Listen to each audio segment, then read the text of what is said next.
नमस्कार दोस्तों, आप सभी का स्टडी फॉर यूपीएससी पीसीएस में स्वागत है। आज तारीख है 18 मई 2024 ईस्वी और आज का न्यूज़पेपर आर्टिकल डिस्कशन का वीडियो होगा। ये वीडियो में कई सारे इंपॉर्टेंट टॉपिक होंगे, पीटी के रिगार्डिंग होंगे, मेंस के रिगार्डिंग भी होगा। तो वीडियो को ध्यानपूर्वक अंत तक देखा कीजिए ताकि जब वीडियो एंड हो तो आप कुछ सीख कर जाएँ। आधा अधूरा देखेंगे तो कोई मतलब बनता ही नहीं है। लंबे टॉपिक पढ़ने की आदत डालिए क्योंकि आपके मेंस और पीटी दोनों में करंट अफेयर सबसे बड़ा हिस्सा होता है। दोनों के पेपर आप उठाकर देख सकते हैं। देखिए, आज का हेडलाइन पर हम लोग चलेंगे, लेकिन जो आज का आर्टिकल है वो भारत के आर्थिक परिदृश्य के बारे में है। पिछले 5 वर्षों में हमारे आर्थिक स्थिति किस प्रकार से बदली है, क्या अवसर रहे, क्या चुनौतियां रही हमारे लिए, या आने वाले समय में क्या अवसर होंगे, उन सभी चीज़ों को आज के आर्टिकल में डिस्कस करेंगे। लेकिन आज का हेडलाइन देखिए क्या है कि why delay in uploading turnout data. दरअसल में है क्या, इलेक्शन कमीशन ऑफ इंडिया जो है वो अजीबोगरीब हरकत कर रहा है। इस प्रकार के लक्षण क्रम कभी पहले दिखे नहीं, इस बार ही दिख रहे हैं। पता नहीं क्या हो गया है। दिल्ली में बड़ा ही अच्छा हुआ, दिल्ली यूनिवर्सिटी के छात्रों ने इलेक्शन कमीशन ऑफ इंडिया का श्रद्धांजलि सभा मनाया था कि भाई इसकी मौत हो गई, आके फूलमाला चढ़ा दो। वाकई इससे संवैधानिक आयोग की स्थिति अच्छी नहीं है। तो देखिए, दरअसल बात यह है कि जैसे पोलिंग होता है, वोटिंग हो जाता है, चौथे फेज का वोटिंग हो गया मान लीजिए, तो उसके पश्चात क्या होता है ना कि डेटा पहले शाम तक क्लियर कर दिया जाता था या नेक्स्ट डे तक, अगले दिन दोपहर तक complete data with percentage and number, कितने लोगों ने वोट डाले उस नंबर और कितना परसेंटेज वोट पड़ा, वो दोनों बिल्कुल डेटा क्लियर कर दिया जाता था। लोकतांत्रिक ढांचे में इस प्रकार के ट्रांसपेरेंसी को मेंटेन करना बहुत ही आवश्यक होता है, इसीलिए इस डेटा को रिलीज किया जाता है। इस बार क्या हो रहा है, 10-10 दिन का डिले हो रहा है डेटा को जारी करने में। इलेक्शन कमीशन ऑफ इंडिया के द्वारा डेटा जारी भी किया जाता है तो केवल परसेंटेज जारी किया जाता है, नंबर नहीं जारी किया जाता है कि भाई कितने लोगों ने वोट किया। इससे क्या होगा, जो जनतांत्रिक व्यवस्था है उसमें लोगों का विश्वास कम होगा, इलेक्शन कमीशन ऑफ इंडिया में भरोसा कम होगा। एक स्टडी के मुताबिक मात्र 29% भारतीय जो हैं वो इस बार इलेक्शन कमीशन पर भरोसा कर रहे हैं। पिछली बार ये आंकड़ा 53% से ज़्यादा का था। तो इलेक्शन कमीशन को खुद के बारे में भी सोचना चाहिए कि हम पर लोग भरोसा क्यों नहीं कर रहे हैं। सुप्रीम कोर्ट ऑफ इंडिया में ये मामला गया। सुप्रीम कोर्ट ने बोला कि हम न्याय करेंगे। वो सुना होगा ना आपने, एक मूवी का डायलॉग था, हम न्याय करेंगे। तो उसी प्रकार सुप्रीम कोर्ट ने बोला कि हम न्याय करेंगे, आ जाओ। सुप्रीम कोर्ट ने पूछा इलेक्शन कमीशन से कि हाँ भाई बताओ, डेटा जारी करने में डिले क्यों होता है? डिजिटल इलेक्शन हो रहा है, डिजिटल वोटिंग मशीन का यूज हो रहा है, फिर भी डेटा जारी करने में 10 दिन का डिले क्यों हो रहा है? कोई तो जवाब होना चाहिए। तो देखिए अब इलेक्शन कमीशन क्या जवाब देता है। सुप्रीम कोर्ट ने पूछा इस चीज़ को। तो ये आज का हेडलाइन था। उसके पास इलेक्शन कमीशन के अलग अलग रूल रेगुलेशन है, ये सब नहीं पूछा जाता है आपसे। दरअसल में ये लोकतांत्रिक ढांचा में सही नहीं होता है। जितना ज़्यादा इलेक्शन कमीशन ऑफ इंडिया जो है वो ट्रांसपेरेंट रहेगा उतना ही अच्छा रहेगा। संवैधानिक बॉडी इसीलिए तो इसको बनाया गया है ताकि ये स्वायत्त और सही ढंग से काम कर सके, है ना। तो इसको सोचना चाहिए कि इस पर भरोसा क्यों कम हो रहा है। अगला न्यूज़ देखिए क्या है। अगला न्यूज़ है आपका कि स्पेन ने ब्लॉक कर दिया है आर्म शिपमेंट जो चेन्नई से इजराइल की तरफ में जा रहा था।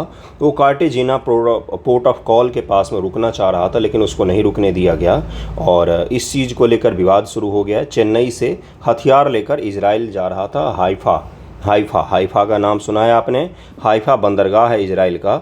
हाइफा शहर प्रथम विश्व युद्ध में यहाँ के हाइफा शहर को जो ऑटोमन साम्राज्य है उसके सैनिकों से सुरक्षित करने में भारत के सैनिकों ने बड़ी अहम भूमिका निभाई थी, जिसमें भारत के जोधपुर और हैदराबाद और 3 जो अलग अलग रियासत थे उनके सैनिकों ने बड़े बहादुरी से लड़ाई की थी वहाँ पर। तो हाइफा बड़ा ही ऐतिहासिक शहर है, वहाँ पर पोर्ट है। वहीं पोर्ट पर जा रहा था हथियार, चेन्नई से स्पेन के थ्रू में जा रहा था। जिब्राल्टर संधि के पश्चात से कार्टेजिना पोर्ट ऑफ कॉल के पास में उसको ठहरने नहीं दिया गया।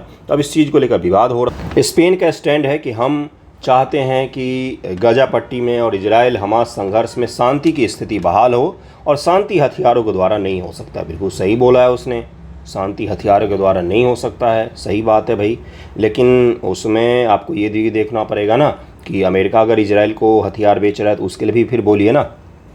चलिए खैर, जो भी है हम लोग इसका लोकेशन देखेंगे। बाकी ये मुद्दा कोई ज़्यादा इम्पॉर्टेंट नहीं है, लोकेशन इम्पॉर्टेंट है। देखेंगे कहाँ पर वो पोर्ट है, किस रास्ते से जा रहा था, मैपिंग को करेंगे हम लोग। उसके अलावा एक और बड़ा ही शानदार सा न्यूज़ है कि स्विट्ज़रलैंड के जो भारत में प्रतिनिधि आए हुए हैं, उन प्रतिनिधि ने क्या बोला है कि भारत को साउथ साउथ कॉरपोरेशन में एक प्रमुख लीडर के नाते जो पीस टॉक होने वाला है, कहाँ पर, स्विट्जरलैंड में, यूक्रेन पीस टॉक, उसमें शामिल जरूर होना चाहिए।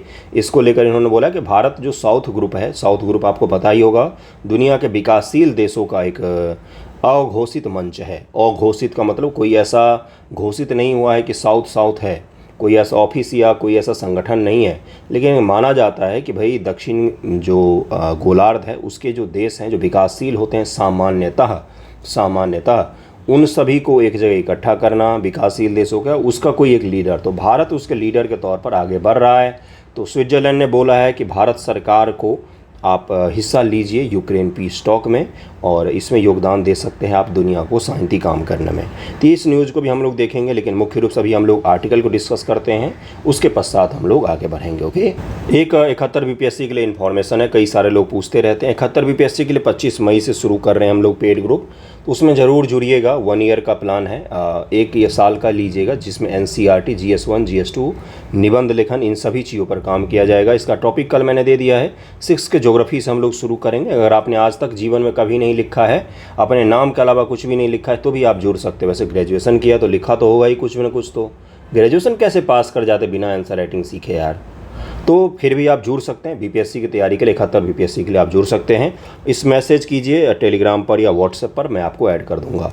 साथ में अगर आपको न्यूज़पेपर का PDF और न्यूज़पेपर डिस्कशन का PDF चाहिए हो, तो उसके लिए भी आप जुड़ सकते हैं। आप मुझे मैसेज कीजिएगा, उसमें वार्षिक प्लान बड़ा ही सस्ता सा है, आपको ऐड कर दूंगा मैं। ओके, चलिए देखते हैं आज का आर्टिकल क्या है। भारत का आर्थिक परिदृश्य, चुनौती और अवसर, यही आर्टिकल है। इंडियन एक्सप्रेस में प्रकाशित हुआ था 16 तारीख को, 16 को प्रकाशित हुआ था। देखिए, इसमें दरअसल में भारत के पिछले 5 वर्षों का क्या क्या हमने बढ़त हासिल की, क्या चुनौतियां रहीं, आने वाले समय के लिए क्या क्या हमारे पास अवसर हैं, क्या चुनौतियां हम फेस कर सकते हैं, इन सभी चीज़ों को डिटेल में हम लोग समझेंगे।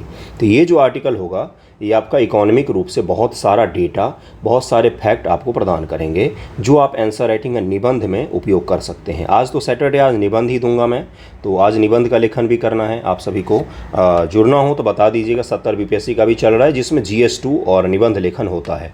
तो GS2 में भी अब लोग पॉलिटी और इकोनॉमिक्स कर रहे हैं, उसके बाद ज्योग्राफी और साइंस एंड टेक्स शुरू करेंगे। तो 70 बीपीएससी के लिए भी ऐड होना तो भी आप मैसेज कर सकते हैं। देखिए क्या है, लगातार 3 वर्षों 7% से अधिक की दर से भारत के आर्थिक विकास परिप्रेक्ष्य में भारतीय अर्थव्यवस्था के सूक्ष्म विश्लेषण की आवश्यकता है, और इसीलिए इस आवश्यकता की पूर्ति की इन्होंने विश्लेषण करके 2018-19 तक पिछले 5 वर्षों में अर्थव्यवस्था ने व्यापक वास्तविक GDP वृद्धि का अनुभव किया था, लेकिन उसके आगे 5 वर्षों में 23-24 कोविड महामारी से प्रेरित व्यवधानों के कारण इसमें उल्लेखनीय मंदी भी देखी गई। देखिए, दरअसल में कोविड से पहले जो हमारी इकोनॉमी की रफ्तार थी वो शानदार थी, हमारी ही नहीं पूरी दुनिया की थी लगभग में। लेकिन कोरोना के बाद हम उबर तो गए वहाँ से, कोरोना के झटके को भी सह लिया और इकोनॉमी फिर से पटरी पर भी आ गई। लेकिन फिर भी कुछ क्षेत्र ऐसे हैं जो अभी भी प्रभावित हैं, वहाँ पर स्थिति उतनी अच्छी नहीं हुई है, कोविड से पहले वाली स्थिति नहीं हुई है। बहुत कुछ बदल भी गया है। कोरोना के बाद लोगों के व्यवहार में परिवर्तन आया है। अगर आपने गौर किया हो तो कोरोना के बाद इंटरनेट का उपभोग आप ज़्यादा करते हैं, ऑनलाइन चीज़ों पर अब ज़्यादा डिपेंडेंसी है आपकी। कोविड से पहले इतनी डिपेंडेंसी आपकी नहीं थी। आप खुद ही अनुभव कर सकते हैं, दूसरों को क्या बोलना, आप खुद ही अनुभव कर सकते हैं इस चीज़ का।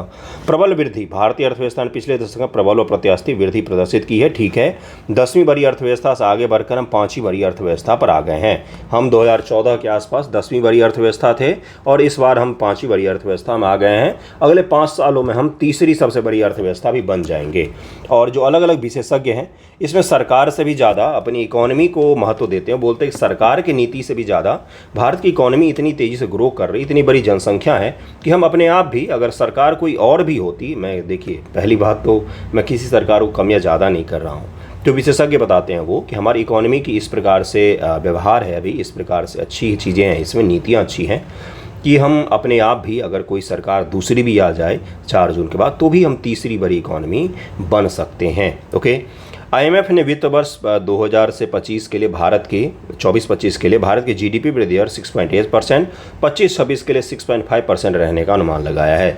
चालू खाता घाटा, जो करेंट अकाउंट डेफिसिट होता है, आर्थिक सर्वेक्षण 24 के अनुसार भारत का चालू खाता घाटा वित्त वर्ष 24 की पहली छमाही में सकल घरेलू उत्पाद का 1% तक कम हो गया है। जो हमारा चालू खाता घाटा है वो हमारा कम हुआ है, जिसका श्रेय प्रत्याशित सेवा निर्यात और तेल आयात लागत को कमी को दिया जाता है कि भाई तेल आयात में हमने कमी किया है और उसकी लागत में भी कमी आई है और हमने सेवा वगैरह का निर्यात भी ज़्यादा किया है। लेकिन अभी भी हम मैन्युफैक्चरिंग के एक्सपोर्ट में और एग्रीकल्चर के एक्सपोर्ट में हम अभी पीछे हैं।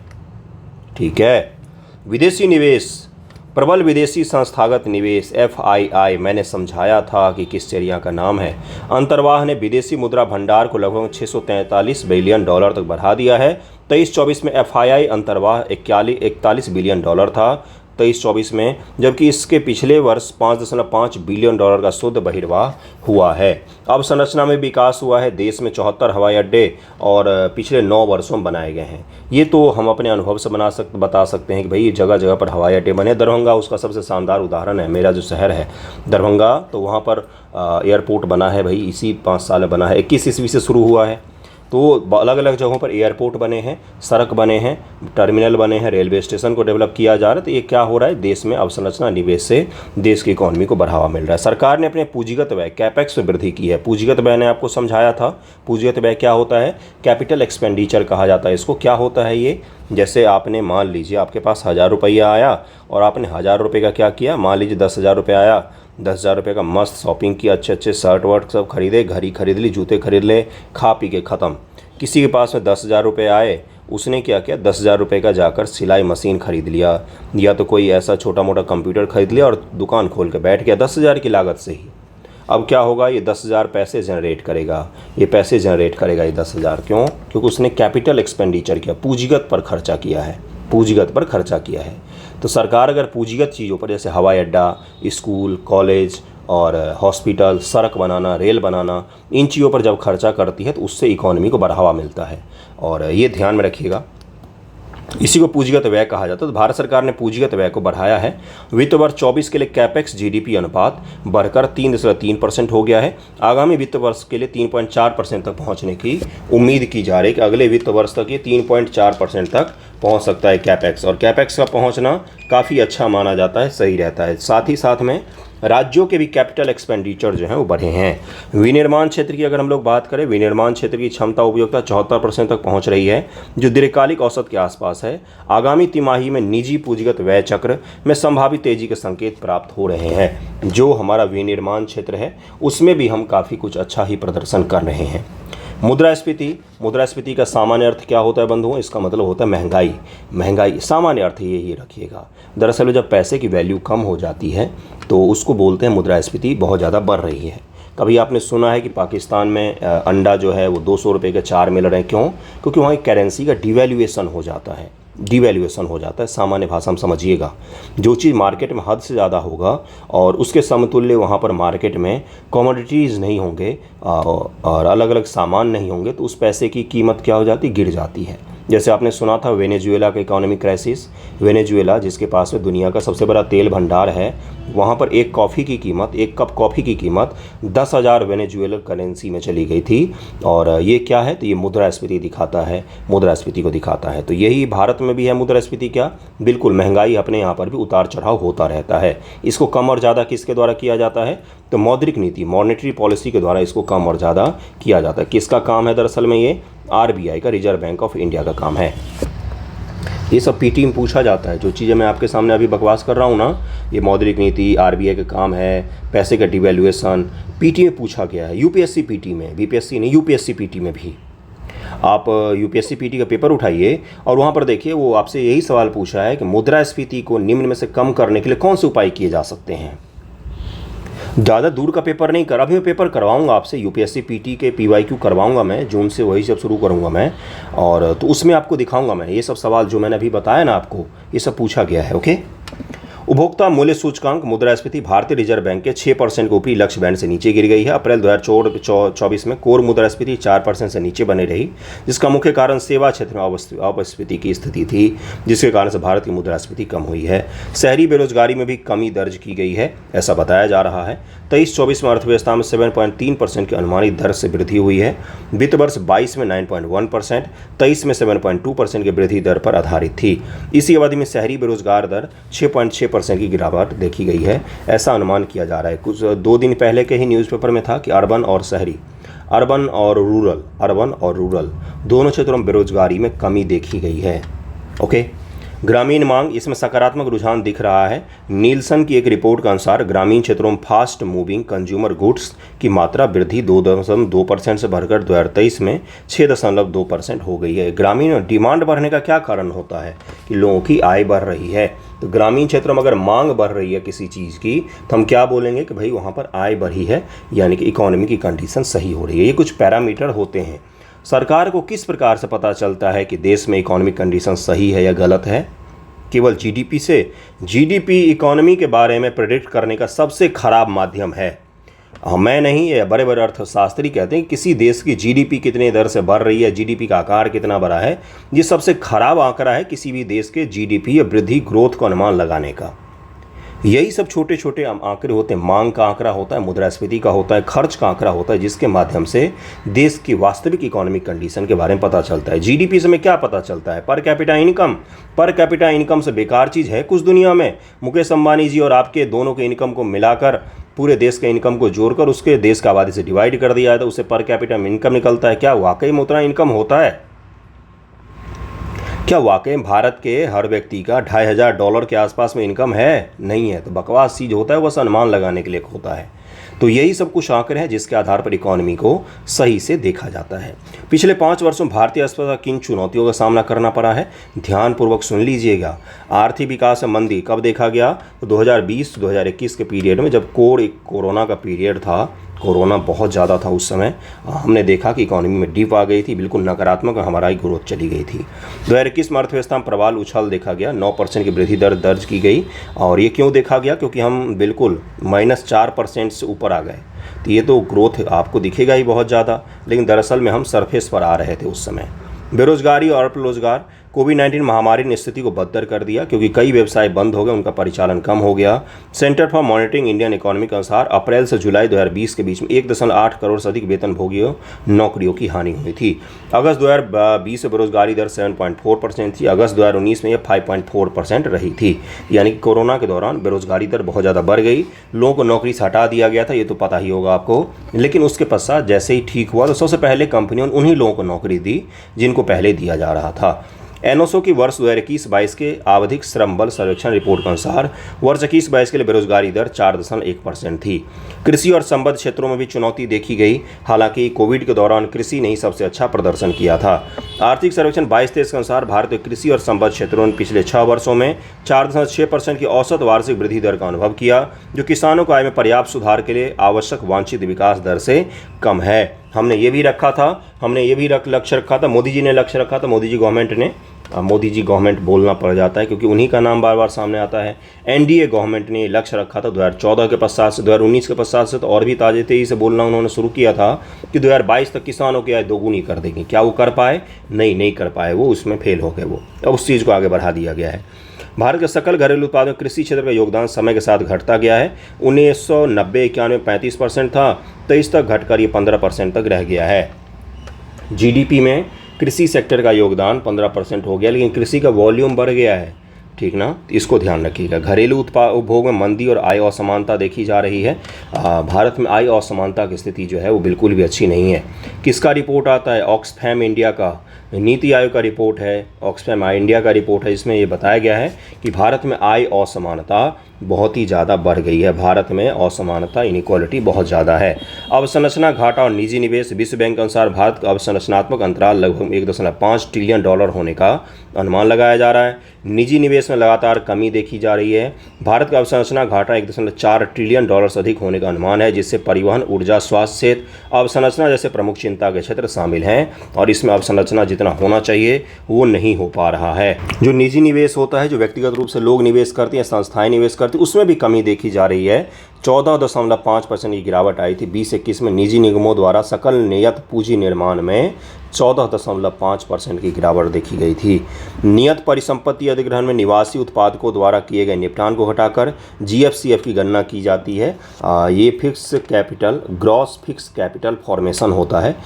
इसको छोड़ भी सकते हैं अगर आपको समझ में नहीं आया तो। बस इतना ध्यान में रखिएगा कि हमारी इकोनॉमी में निजी निवेश जो होता है वो कम हो गया है। ओके, लेकिन जिनको समझना उनको बताना तो पड़ेगा ना। GFCF क्या होता है? ग्रॉस फिक्स कैपिटल फॉर्मेशन कुछ नहीं, कुछ ऐसे चल संपत्तियां होती, चल या अचल संपत्ति होती है जिनके माध्यम से कैपिटल क्रिएट किया जाता है।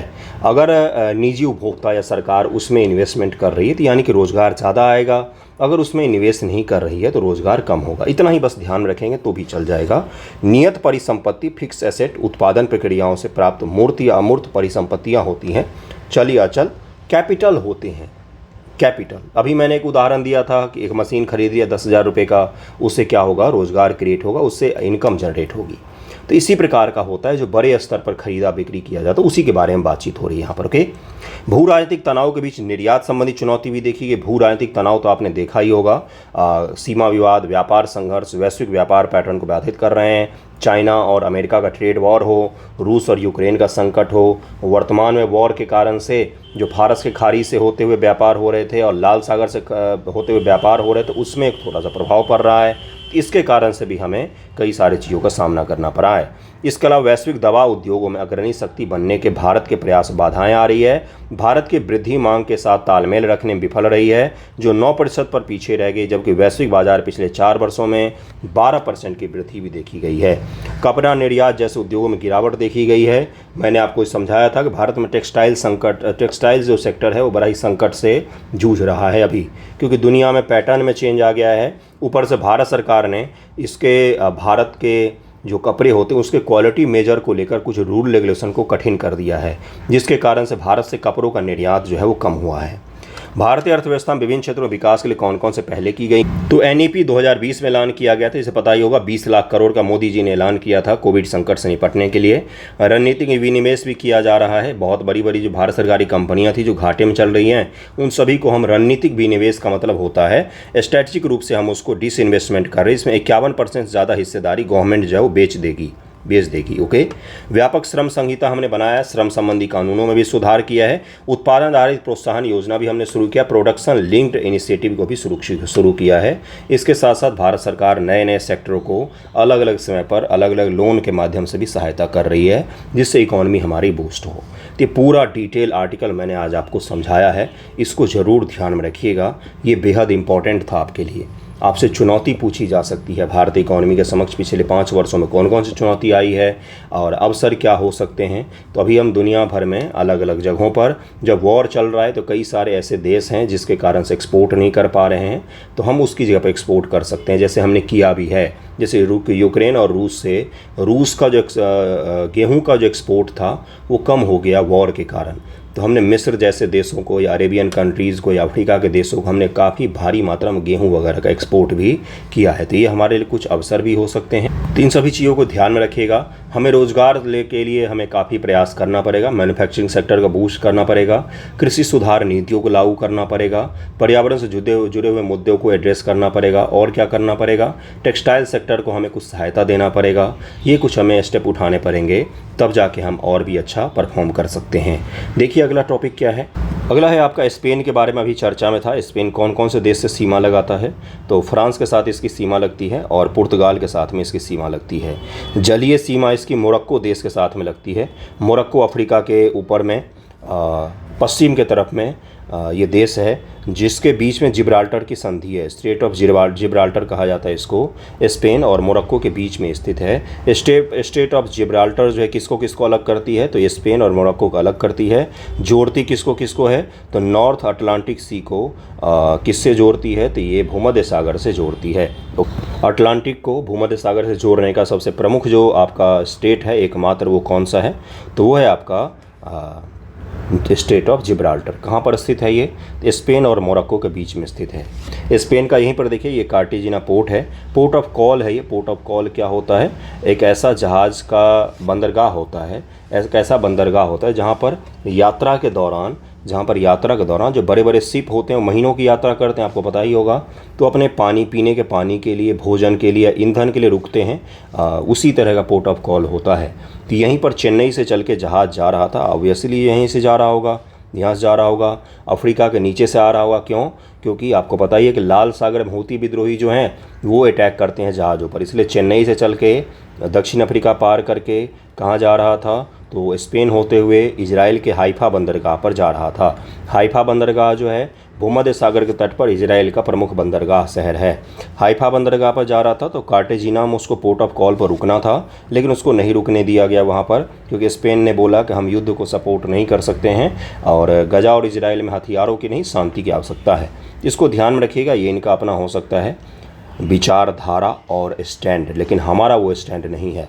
फ्रांस है ये है पुर्तगाल, ये स्पेन है। ओके, अगले टॉपिक पर चलते हैं। अगला जो टॉपिक है उसमें एक असम की गुमनाम नायिका हैं, स्वतंत्रता सेनानी हैं, उनके बारे में न्यूज़पेपर में चर्चा में आया था, तो उसके बारे में पढ़ लीजिए। कई बार मैच करने के लिए पूछ लिया जाता है कि ये जो नीचे दिए हुए स्वतंत्रता सेनानी है किस राज्य से, किस क्षेत्र से बिलोंग करते थे।